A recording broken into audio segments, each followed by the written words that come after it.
Au mois de novembre 1977, Concorde entamait sa longue carrière de vol transatlantique quotidien.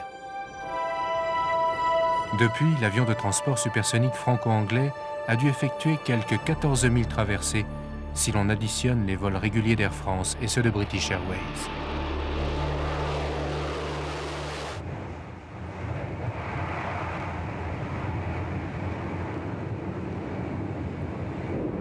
Une routine qui s'est poursuivie régulièrement, sans un seul accident, avec une flotte réduite d'une douzaine d'avions partagés entre les deux compagnies. Performance remarquable pour un avion qui a non seulement été très contesté, mais dû surmonter une quantité extraordinaire de difficultés dans tous les domaines. Voici votre café, monsieur.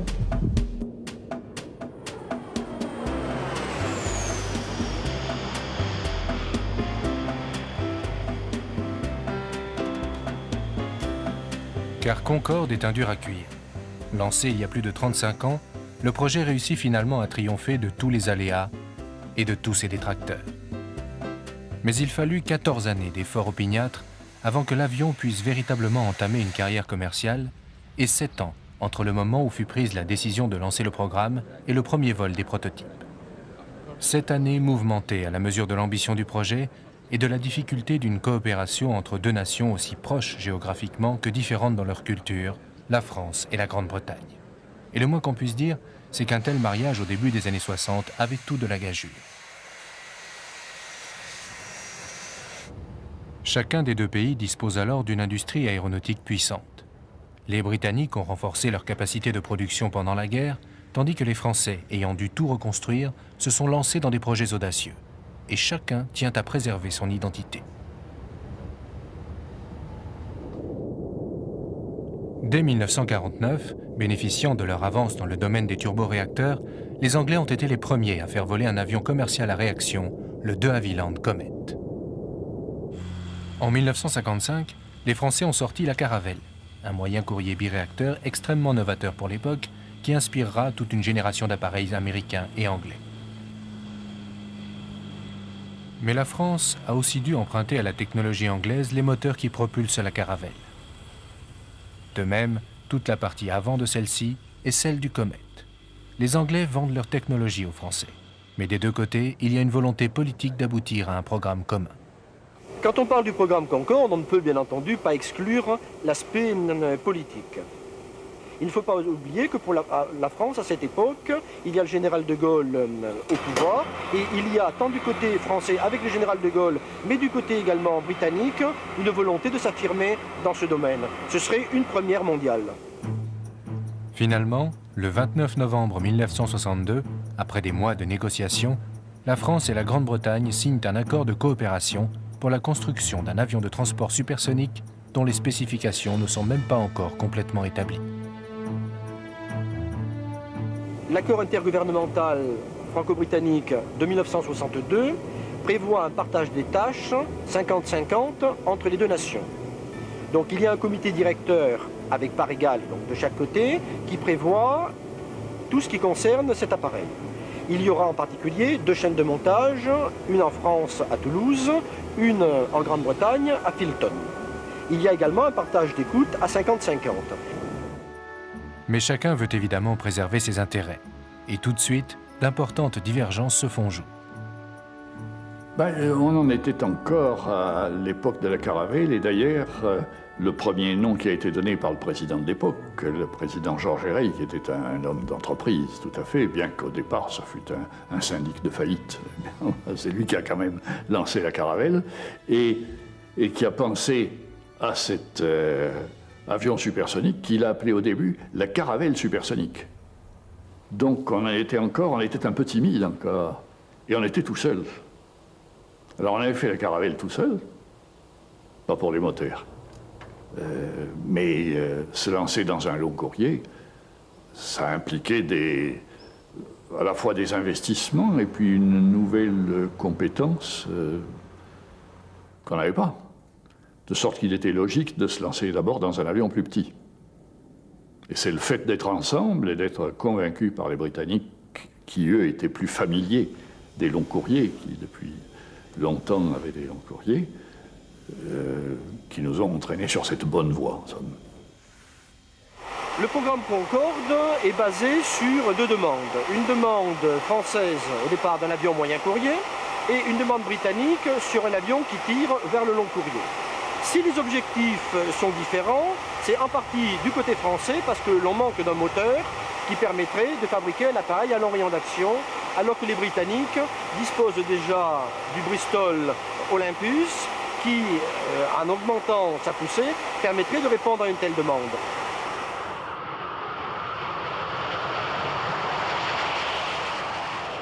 S'ils n'ont pas les moteurs, les Français disposent en revanche d'une légère avance dans le domaine de l'aérodynamique à Mach 2 avec leur bombardier Mirage 4. Il faudra 1 an pour qu'ils finissent par admettre le point de vue anglais. Mais les Britanniques font eux aussi une concession. Au début des années 60, la Grande-Bretagne demande à rentrer dans le marché commun. Et à travers ce programme franco-britannique, puisque la Grande-Bretagne a besoin du soutien de la France pour entrer dans le marché commun, elle essaye d'affirmer une solidarité. Et cela se traduit en particulier par la fixation du nom, parce qu'on ne sait pas exactement quel nom donner à cet appareil. Les Français proposent Concorde, il y a un E à la fin, les Anglais accepteraient bien Concorde, mais en anglais, il n'y a pas de E à la fin. Et puis finalement, les Anglais, fair play, acceptent que Concorde s'écrive également en anglais avec un E, et disent-ils avec un E comme Europe. Mais une force plus puissante encore va unir les deux pays, la concurrence. À la fin des années 50, les constructeurs aéronautiques américains, surtout Boeing et Douglas, dominent le marché des avions civils. Ils s'imposent à toutes les compagnies aériennes du monde, y compris françaises et britanniques. Il faut donc réagir, et c'est là la raison essentielle du lancement du programme Concorde. Le projet Concorde était organisé de telle sorte que le bureau d'études français était responsable des caractéristiques de vol et donc de la voilure, alors que de notre côté, nous étions chargés de la propulsion.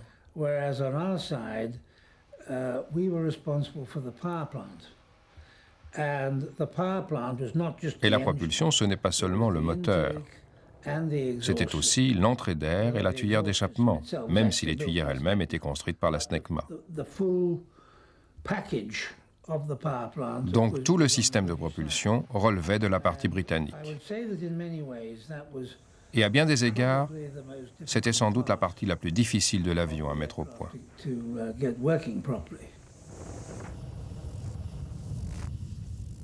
Enfin, c'est vrai que cette coopération avec les Britanniques a été surtout fatigante, je dirais, parce que l'accord intergouvernemental, le traité intergouvernemental dans Sans Concorde, était fait autour d'un tapis vert, et en ne voyant pas la réalité industrielle et la manière dont ça allait fonctionner. Il n'y avait pas d'organe commun. Tout était doublé. Ces réunions que nous avions à différents niveaux duraient extrêmement longtemps et étaient souvent très frustrantes. Mais finalement, on a réussi à faire un avion qui marche. C'est vrai.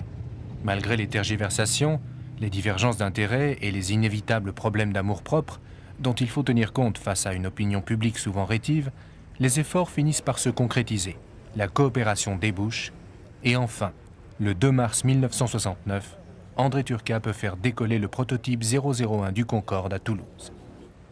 Un événement plus médiatique que technique, car tout a bien sûr été minutieusement préparé et le vol est sans surprise. D'autant plus que les équipes qui travaillent sur Concorde savent déjà que ce prototype si laborieusement construit devra être largement modifié. Attention, attention. Monsieur Turcat et son équipage se dirigent vers le Concorde pour monter dedans.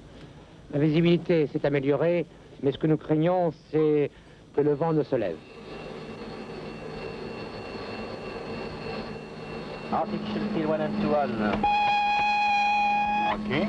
Electrical trim 1 and 2 on. VFC inverters blue and green on. Concorde, ici Blagnac Airport, autorisé décoller.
Puis vient le tour du prototype 002 construit en Angleterre.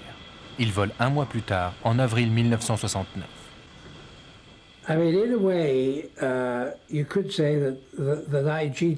D'une certaine façon, on peut dire que j'ai triché, parce qu'André Turca m'a laissé les commandes du 001 lors du 5e vol. Donc quand j'ai fait voler le 002 ici, j'avais déjà fait un vol en Concorde. Mais notre premier décollage de Bristol vers le centre d'essai de Fairford, où nous étions basés, a été un peu frustrant, parce que nous avions une panne récurrente du badin côté pilote.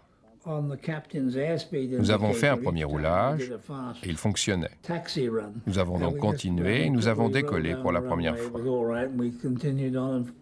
Et aux gens nombreux qui me demandent quel effet cela vous a-t-il fait, je réponds, eh bien pour être honnête, j'avais un peu la gorge sèche.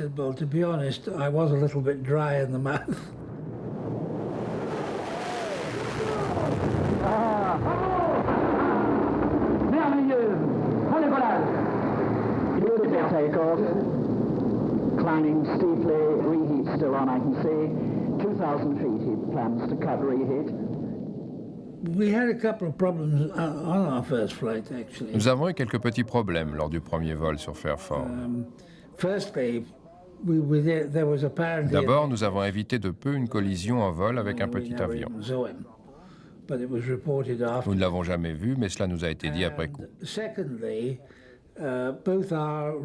Ensuite, nos 2 radioaltimètres sont tombés en panne.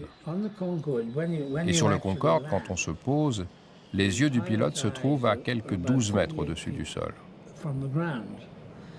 Nous avons donc été presque entièrement tributaires des indications du copilote durant toute la dernière partie de l'approche et lors de l'atterrissage.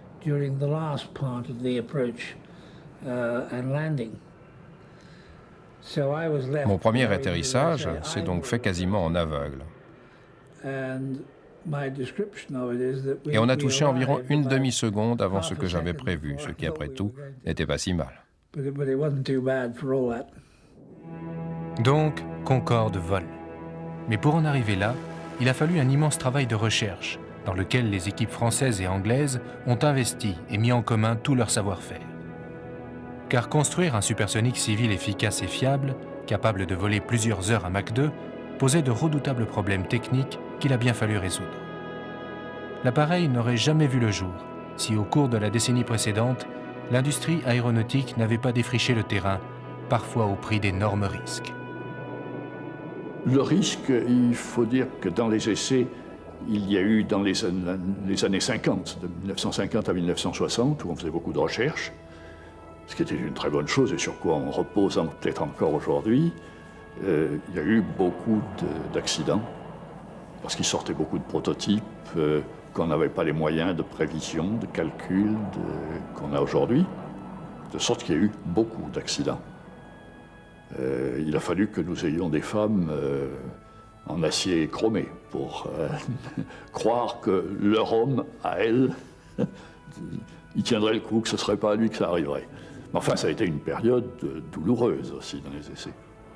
J'ai perdu beaucoup de camarades qui auraient pu être aussi efficaces que nous-mêmes dans les essais et avoir des bons résultats. Bien, c'est quand même comme ça que l'aéronautique française a redémarré. Et en prenant de bons choix, souvent, dans le domaine de la réaction, il y a eu des mauvais choix, puis il y a eu des bons choix. Et notamment le bon choix, ça a été celui de l'aile delta mince et très élancée. Vous voyez, les Anglais qui étaient partis avant nous là-dessus ont fait des ailes delta qui les ont amenés finalement à faire leur série de bombardiers subsoniques, les Vulcan en particulier, mais c'était des ailes épaisses et à 45 degrés de flèche vers l'arrière. Et dès le départ, en France, avec la pointe de l'ONERA, l'Office national d'études et de recherche aéronautique, on a fait le bon pari, je crois, qui était celui des ailes beaucoup plus minces. Et puis avec une flèche très prononcée. Alors c'est comme ça qu'a été faite le Gerfaut, le Griffon pour nous, les Mirages chez Dassault, et ça a continué assez longtemps. Et puis le jour où il a fallu arriver à l'efficacité de l'avion de transport civil, alors à ce moment-là, on en est arrivé à dessiner des ailes beaucoup plus évoluées comme celle de Concorde, qui a à la fois dans sa forme en plan, qui est un peu Renaissance, enfin d'un gothique avancé, et puis sa forme aussi, sa cambrure, la forme des bouts d'ailes, tout ça qui est extrêmement étudié. Et si vous regardez le détail de la voilure, vous remarquerez comme la courbure change constamment sur toute la longueur de l'aile. C'est très sophistiqué.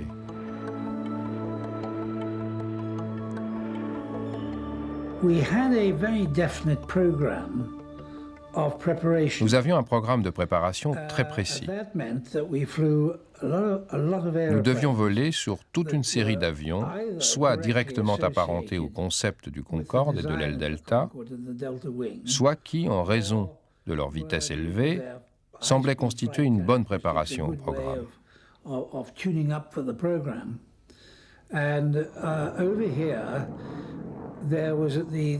Or, nous disposions ici du Fairey Delta, l'avion qui justement avait battu le record du monde de vitesse piloté par Peter Twiss. Il avait été modifié et muni d'ailes de Concorde miniatures et ne s'appelait plus FD2, mais BAC 221. Nous avons donc tous piloté cet avion pour nous préparer.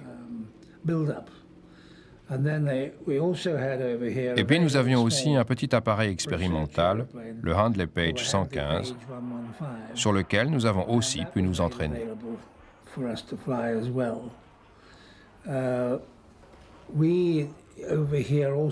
De même, nous avons volé sur bombardier Vulcan et sur chasseur supersonique Lightning, ainsi que sur Hunter. Alors que du côté français, mais la réciprocité a joué dans les deux sens, nous avons également pu profiter du Mirage 3 à disposition et aussi du Mirage 4 affecté à l'équipe Concorde à Toulouse. Pour ma part, j'ai eu aussi la grande chance de pouvoir voler 10 heures sur un bombardier supersonique B-58 en Amérique, à la base d'Edwards. Une expérience des plus extraordinaires. Which proved a very exhilarating experience. Avec leur B-58 Hustler, les Américains ont en effet une expérience opérationnelle du vol à Mach 2, mais sur des durées réduites. L'avion ne peut croiser en permanence à cette vitesse, alors que pour Concorde, c'est une condition sine qua non. Il faut donc inventer. Il lui reste que le supersonique est fondamentalement différent du subsonique parce que, en somme, si l'on peut dire un peu trivialement, les molécules d'air ne sont pas prévenues de l'arrivée de l'avion. Donc tout l'écoulement de l'air autour de la voilure est changé. Alors du moment qu'il change, il n'y a pas de raison que le centre de portance reste au même endroit, puisque toute la répartition de l'air est... Alors il se trouve que ce centre de portance de la voilure, en supersonique, recule. Donc l'avion a tendance à piquer de ce fait-là. Il faut compenser ça. Si on le compense par le braquage de gouverne, ce braquage de gouverne implique une traînée aérodynamique inacceptable. Alors à l'occasion de Concorde et aussi profitant de la longueur de son fuselage, on en a profité pour transférer en vol du carburant au moment de passer du subsonique au supersonique. On transfère quelques tonnes de pétrole vers un réservoir tout à fait dans la queue. Pour y parvenir, on a construit dans l'usine de Filton une énorme installation afin de tester le transfert automatique de tonnes de kérosène vers l'arrière de l'avion. Le prototype était déjà à un stade très avancé de construction lorsque j'ai rejoint le programme à l'automne 1965.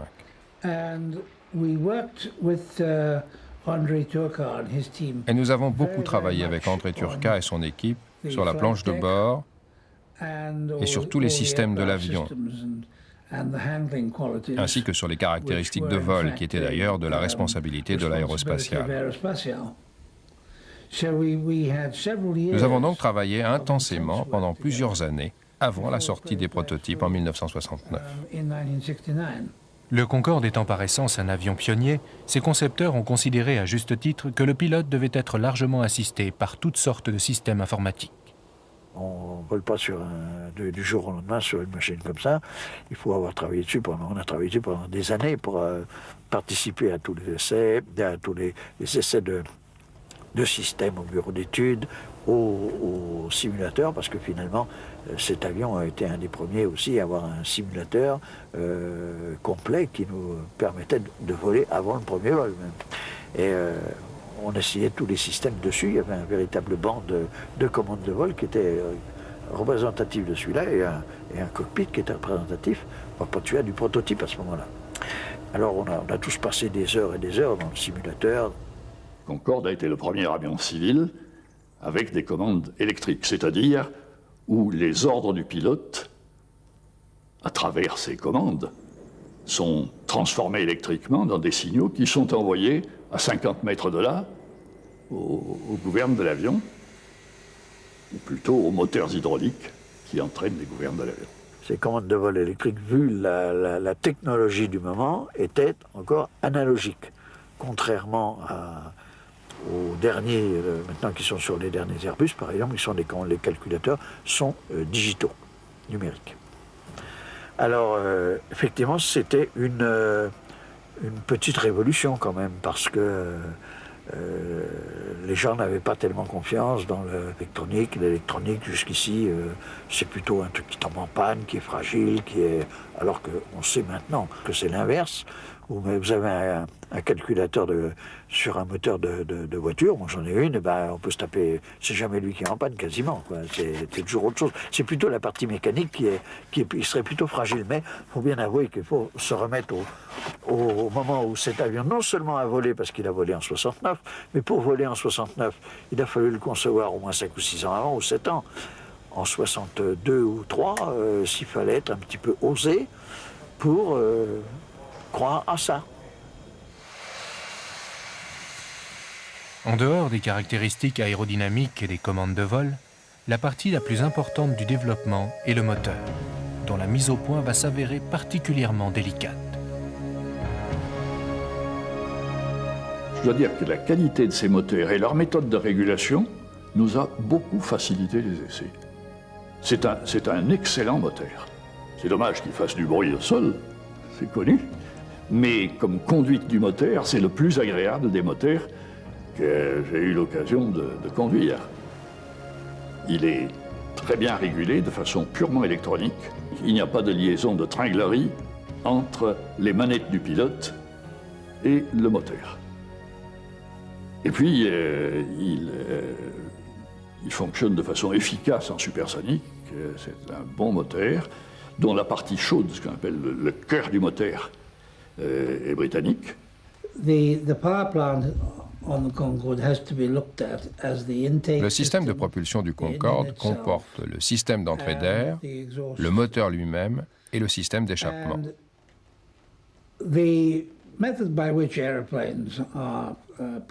Ce type d'avion est propulsé par ce qu'on appelle la poussée. Or, l'un des aspects intéressants d'un avion comme le Concorde, c'est qu'à basse vitesse, au décollage par exemple, pratiquement toute la poussée est fournie par le moteur, ce qui paraît logique. En revanche, lorsqu'on atteint les vitesses de croisière à haute altitude, le rendement des entrées d'air et des tuyères d'échappement dans une moindre mesure contribue de manière essentielle à la poussée totale.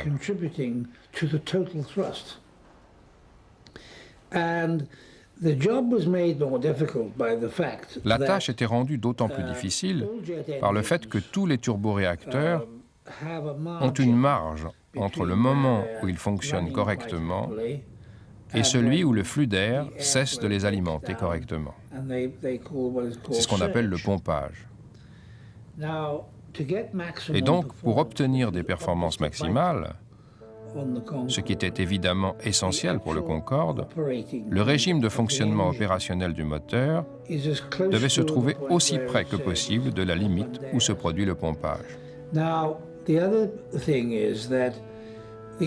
L'autre problème est que l'air entrant dans le moteur doit arriver à vitesse subsonique, quelle que soit la vitesse de l'avion, car sinon le moteur ne peut y résister.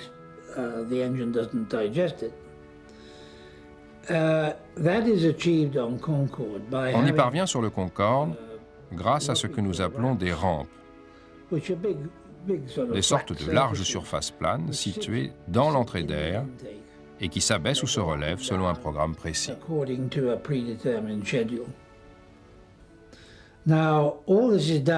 Tout ceci se fait bien sûr automatiquement, grâce à des ordinateurs.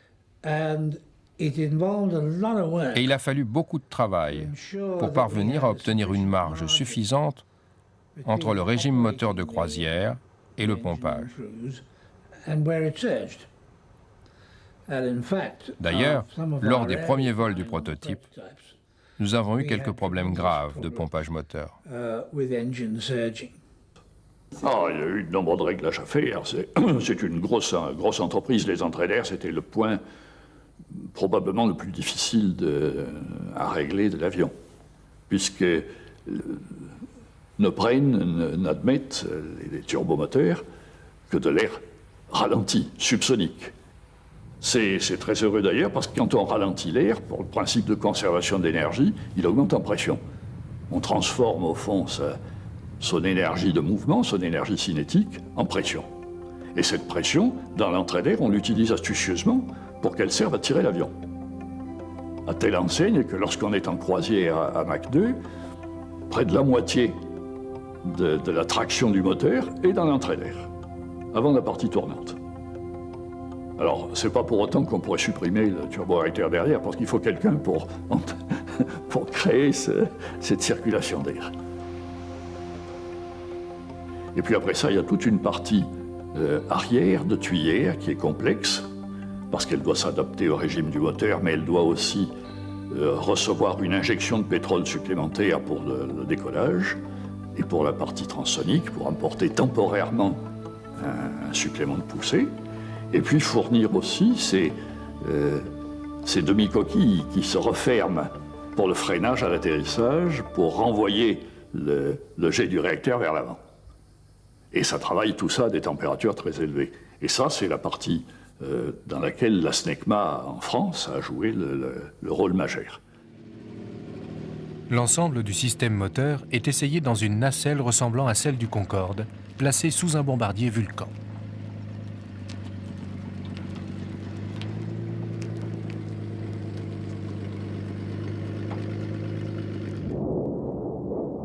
Dernier problème à régler, nouveau mais de taille, celui de la chaleur. Alors on a parlé de mur de la chaleur, c'est un terme qu'on a oublié maintenant, parce que du fait de la vitesse, on est soumis à des températures et à des flux de chaleur de plus en plus élevés, mais il n'y a pas une transition. Dès que vous commencez à bouger un pied, vous faites sans le savoir un tout petit peu de température, donc, et ça augmente comme le carré de la vitesse. Les avions subsoniques ont déjà un échauffement par la vitesse, mais ils se promènent dans une atmosphère, dans une stratosphère qui est à moins 50, moins 60 de température, et leur vitesse les ramène vers zéro. Mais en volant 2 fois plus vite, plus de 2 fois plus vite, on a un échauffement qui n'est plus de ces 60 degrés, qui est de 180 ou 200 degrés. Alors ces 180 ou 200 degrés, d'abord on peut enlever les mêmes moins 60 de la température extérieure, et bien il reste à 120 degrés. En gros, on peut dire que la peau de l'avion est à 100 degrés. Les États-Unis ont déjà été confrontés à ce problème lors de la mise au point du bombardier supersonique North American XB-70, sorti en septembre 1964, capable de croiser à Mach 3 et que l'on voit ici lors de son premier vol.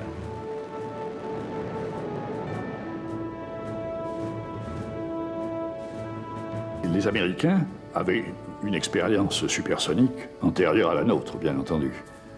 Et dès la fin de la guerre, ils ont eu en particulier 2 avions remarquables. L'un, c'était le Valkyrie, le B-70, qui était un avion hexamoteur, si je ne me trompe, magnifique, avec des tas de perfectionnements, des bouts d'ailes mobiles, etc., et qui pouvaient aller bien au-delà de Mach 2.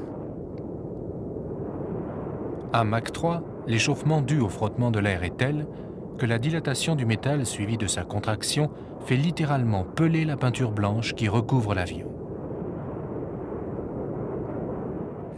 C'est un problème, même s'il faut prévoir une certaine dilatation de l'avion. Il augmente d'une dizaine de centimètres en longueur, bien, puis un petit peu en largeur aussi. Mais surtout, l'intérieur est froid. Il doit rester froid parce qu'il y a le pétrole, d'une part. Et puis il y a les passagers. On ne peut pas transporter les passagers à 100 degrés. Donc, l'air qu'on prélève doit être sous pression, puisqu'il faut rétablir une pression presque normale. La cabine de Concorde est à 1500 mètres d'altitude.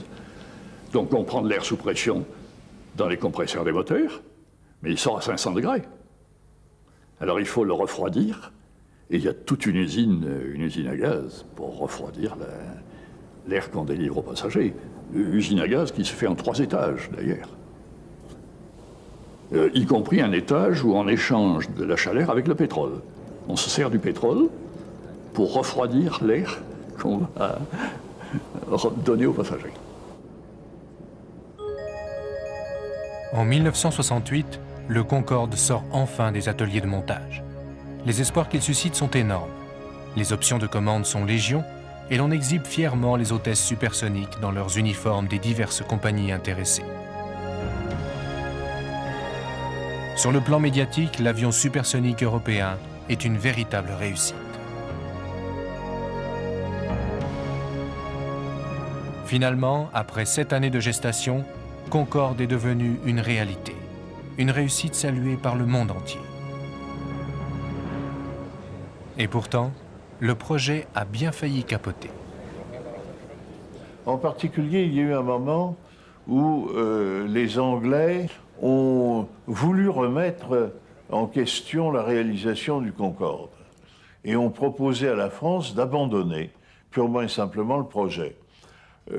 Je ne cache pas que j'aurais été assez satisfait de cet abandon et j'ai proposé que le gouvernement français réponde aux Anglais que c'était sa responsabilité, mais que nous acceptions. Au contraire, la décision finale qui a été prise par le général de Gaulle a été d'exiger des Anglais qu'ils respectent leurs engagements.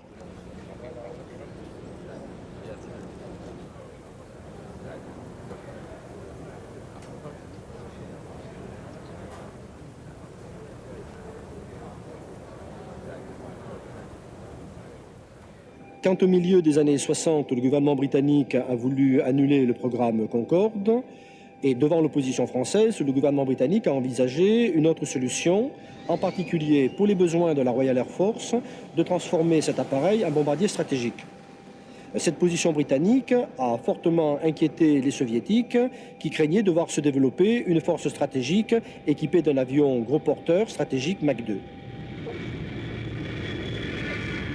Mais Concorde a la peau déjà largement tannée par des années de tiraillements franco-anglais et il survit à cette nouvelle crise. L'appareil satisfait entièrement à son cahier des charges, mais il va devoir subir des modifications pour pouvoir soutenir la très vive concurrence qui s'annonce et s'affirmer sur un marché mondial particulièrement disputé. Une des raisons pour lesquelles le programme a mis tant de temps à se concrétiser a été l'énorme quantité de changements effectués entre le prototype, qui était censé être un avion commercialement exploitable, et les appareils de série.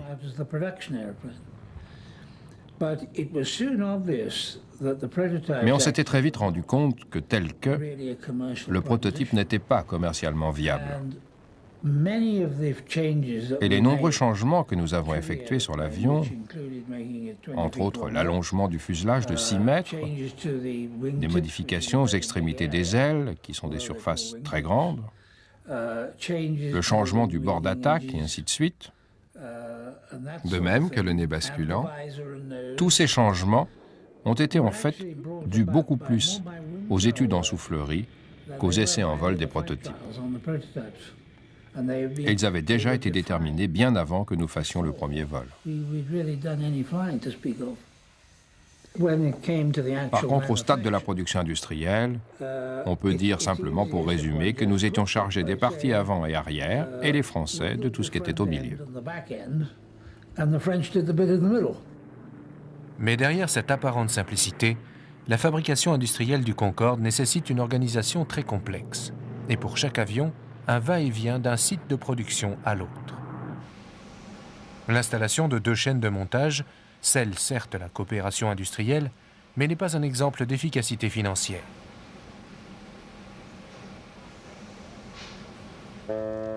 Et puis, pendant ce temps-là, ailleurs aussi on s'active. Les autres concurrents potentiels étaient les soviétiques. Et il n'est pas étonnant qu'on se soit retrouvé sur bon nombre de solutions, sur la forme de la voilure, une certaine disposition des moteurs sous la voilure avec des entrées d'air variables. Mais à regarder de près, l'avion était quand même très différent, beaucoup plus taillé à coups de serpe.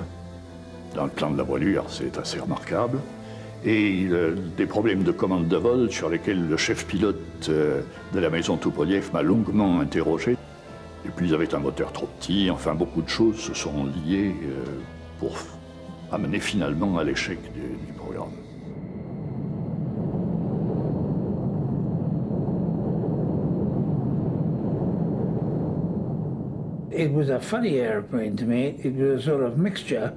C'était un avion très curieux, un mélange entre ce que j'appellerais un bombardier de la Deuxième Guerre mondiale et un avion de ligne moderne.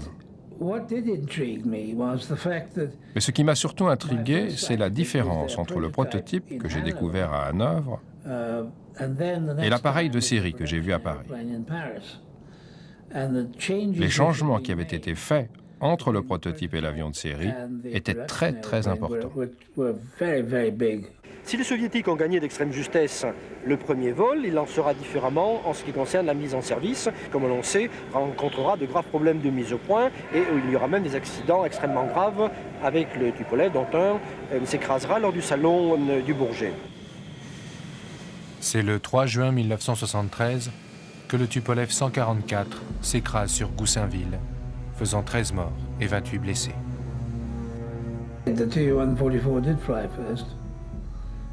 Le Tu-144 a effectivement volé le premier. D'ailleurs, nous avons rencontré 1 ou 2 fois les ingénieurs de chez Tupolev pendant la durée du programme de vol d'essai du Concorde. Et finalement, nous avons eu beaucoup de chance, car au salon du Bourget, lorsque le Tupolev s'est écrasé, l'équipage du Concorde avait été invité à monter sur le vol.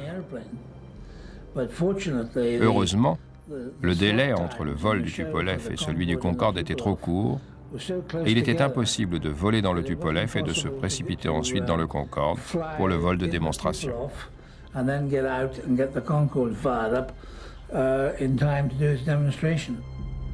Après ce terrible accident, la carrière du Tupolev 144 est gravement compromise. Les Russes ont certes réussi à construire un avion supersonique civil, mais sa technologie est loin d'égaler celle du Concorde. En revanche, côté américain, on prépare un avion de transport supersonique, le SST, beaucoup plus gros et ambitieux que le Concorde. Alors cette connaissance approfondie du supersonique qu'avaient les Américains les a entraînés, bien sûr, à prévoir eux aussi un transport civil supersonique. Et c'est comme ça qu'ils ont lancé le programme dit SST, Supersonic Transport, avec lequel nous nous trouvions en concurrence. Concurrence à laquelle les Américains n'ont pas cru longtemps. Et quand j'ai discuté avec le président de l'organisme américain, la FAA, la Federal Aviation Agency, m'a dit « Mais vous allez réellement faire un avion de transport supersonique ?» Il n'y croyait pas. Bien. Enfin, en tout cas, ils se sont lancés, et ils se sont lancés avec audace sur des programmes très audacieux et en concurrence entre plusieurs firmes. Et la firme qui a eu le plus d'audace, ça a été la firme Boeing. Parce qu'ils sont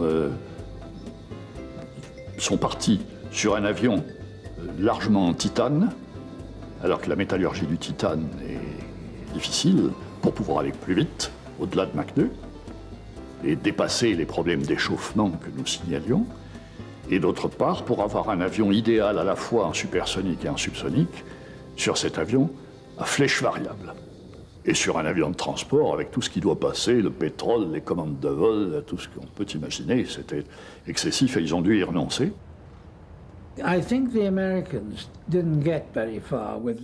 Si les Américains n'ont pas pu aller très loin dans leur projet d'avion de transport supersonique, c'est parce qu'ils ont été trop gourmands. Car par-delà toutes les critiques qu'on lui a faites au fil des années, techniquement, le Concorde a pleinement rempli son contrat. Et nous pensions d'ailleurs, tous, qu'on était allé aussi loin que possible compte tenu de la nécessité de garantir le bon fonctionnement de l'avion. Maintenant, en ce qui concerne le SST américain et la façon dont il a finalement évolué, à savoir le projet Boeing qui ressemblait plus à la proposition initiale de Lockheed, on peut dire qu'il ne valait pas un clou.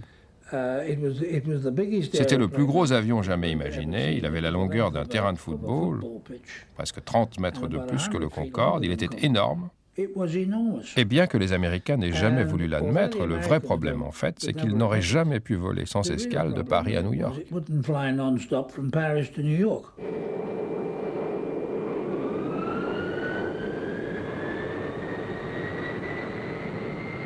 Pourtant, paradoxalement, l'échec du SST n'arrange en rien les affaires de Concorde.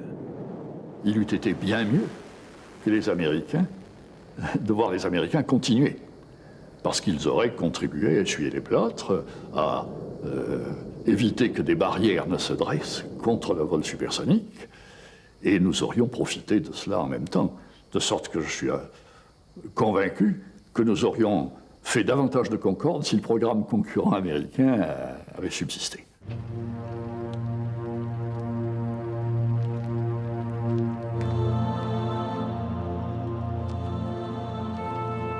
Mais c'est l'arrivée d'un nouvel avion, en même temps que le Concorde, qui va s'avérer la menace la plus grave. Il faut dire aussi que le Boeing 747 américain a fait son premier vol et que cette nouvelle génération d'appareils gros porteurs apparaît attrayante pour les compagnies aériennes à qui il permet de baisser les coûts de passagers kilomètres. Le Jumbo Jet va révolutionner les transports aériens en attaquant le marché en quelque sorte par l'autre bout. Fini les vols rapides pour quelques privilégiés, place au transport de masse à bon marché.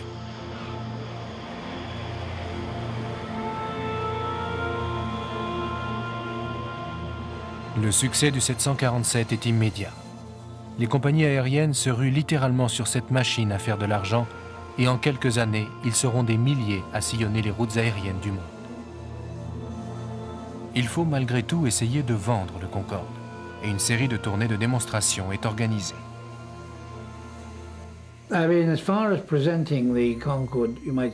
Pour ce qui est de la présentation du Concorde au monde, en quelque sorte, qui était absolument indispensable, elle nous a conduit à faire des choses relativement inhabituelles.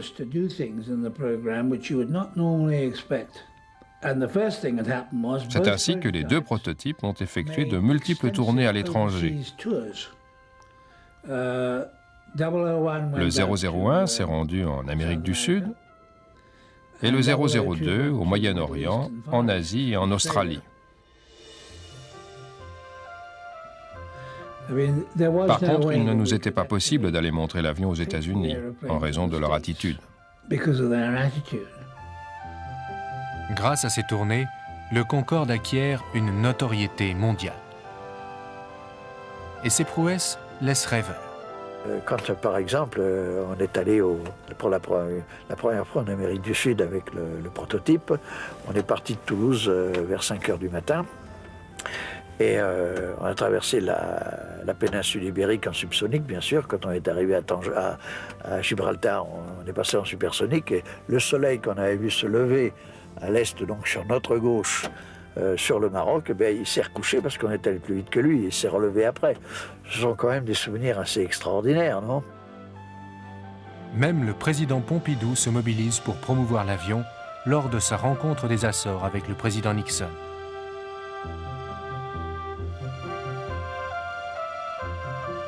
Pendant que de l'autre côté de la Manche, la famille royale d'Angleterre en fait autant. Mais il est déjà trop tard.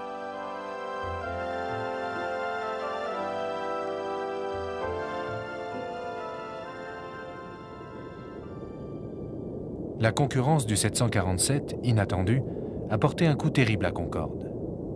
Et l'année 1973 va lui être fatale. Alors est arrivé là-dessus le choc pétrolier, qui n'était pas la cause d'origine, la baisse du transport de passagers dans le monde, des compagnies surendettées, particulièrement la Pan Am américaine, qui avait commandé des flottes importantes de Boeing 747, qui étaient financièrement à bout de souffle. Alors c'est vrai que nous avons souffert à la fois donc, de l'arrêt du programme américain et de l'état financier des compagnies américaines, etc., et qui ont décidé d'essayer d'arrêter le programme en annulant le même jour, toutes, le 31 janvier 1973, leurs options. Donc nous nous sommes trouvés seuls, et après une longue période de gestation, due aux difficultés techniques inhérentes et due au problème de la coopération. Donc nous avons mis longtemps, et trop longtemps, à développer cet avion. Pendant ce temps, les ennemis du supersonique se sont mobilisés. Ils ont réussi à faire interdire l'atterrissage de Concorde aux États-Unis. L'appareil est soi-disant trop bruyant.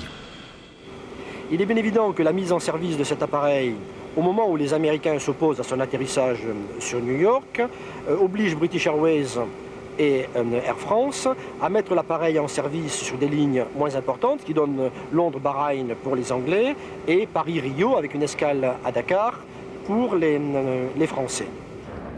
Les Européens vont alors mener une bataille acharnée pour faire accepter leur supersonique par l'administration américaine.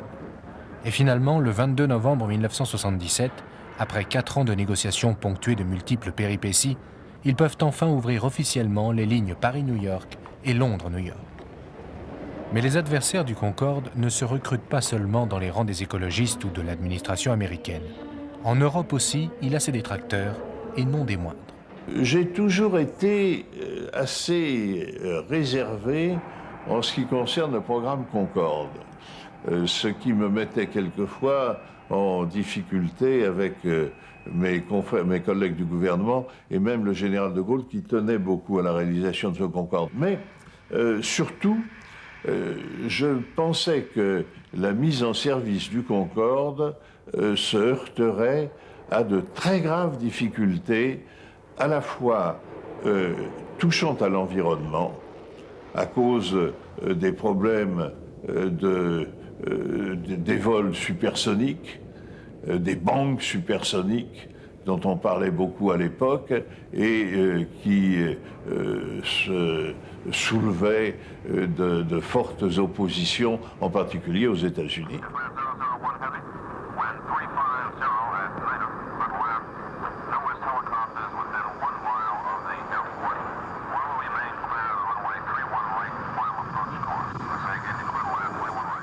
Les appareils vendus aux compagnies aériennes sont limités à 16 exemplaires.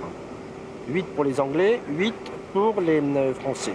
Et les derniers ont été acquis dans des conditions financières un peu anormales, puisque ça atteint le franc symbolique, hein, mais ce qui s'explique car il n'y avait pas aucun autre client pour Concorde et il fallait au moins que les compagnies nationales anglaises ou françaises en soient équipées. Ce qui fait que finalement Concorde est devenu l'avion emblématique de ces compagnies, leur a donné un prestige extraordinaire dans le monde, mais il est aussi victime de son coût et des délais de mise au point, des délais de livraison de l'appareil et surtout de la petite quantité fabriquée qui explique des coûts unitaires élevés. Il n'empêche, Concorde est maintenant en service régulier et il s'en sort une fois de plus plutôt bien. Les Américains qui n'en voulaient pas sont désormais les principaux clients d'une ligne prestigieuse sur laquelle le service se doit d'être toujours impeccable. Ce à quoi les équipes de maintenance veillent en permanence. Nous pouvons intervenir pratiquement immédiatement puisque tous les gars de mon équipe, par exemple, ont leur passeport dans leur vestiaire avec une petite brosse à dents, un sous-vêtement. Donc il suffit de les solliciter à l'instant T, ils sont prêts immédiatement. à partir à peu près n'importe où autour du monde. Ainsi, Concorde a tout surmonté. Il a réussi, après une longue gestation, à devenir un exemple envié de technologie. Il a réussi à prouver que les Européens pouvaient faire des avions ultramodernes et il a surtout montré qu'il était fiable. Aujourd'hui, il faut même en remettre un en service, tellement il est demandé. On est dans la phase finale de la grande visite, puisque nous attaquons maintenant la phase d'essai qui va durer 3 semaines au sol. Ensuite, l'avion partira pour des vols d'essai, 2 vols d'essai, un vol subsonique et ensuite un vol supersonique. L'avion sera mis dans des configurations de sortie de fabrication. Si le Concorde n'est donc pas la réussite commerciale dont rêvaient ses créateurs, il n'en reste pas moins une prouesse technique qui, 35 ans après, reste toujours inégalée. Bien entendu, il ne faut pas retenir que les inconvénients. Concorde a également d'énormes avantages et a apporté une progression, une expérience technologique à la Grande-Bretagne et à la France extraordinaire. Et il n'est pas exagéré de dire que la réussite des programmes Airbus doit une grande partie de ce succès à la réussite du programme Concorde. L'expérience emmagasinée par les 2 nations européennes est absolument fondamentale. Vous savez, il a ouvert la voie à des tas de choses. Les commandes de vol électriques, les centrales anémométriques partout, mais il y a beaucoup de choses qui sont venues du Concorde. Il y avait d'énormes différences culturelles entre nos 2 pays quand nous avons commencé. Le Concorde a été le premier véritable programme civil important dans lequel nos 2 pays se sont lancés. Et d'une certaine façon, du fait de sa valeur de prestige considérable, nous n'étions pas vraiment prêts.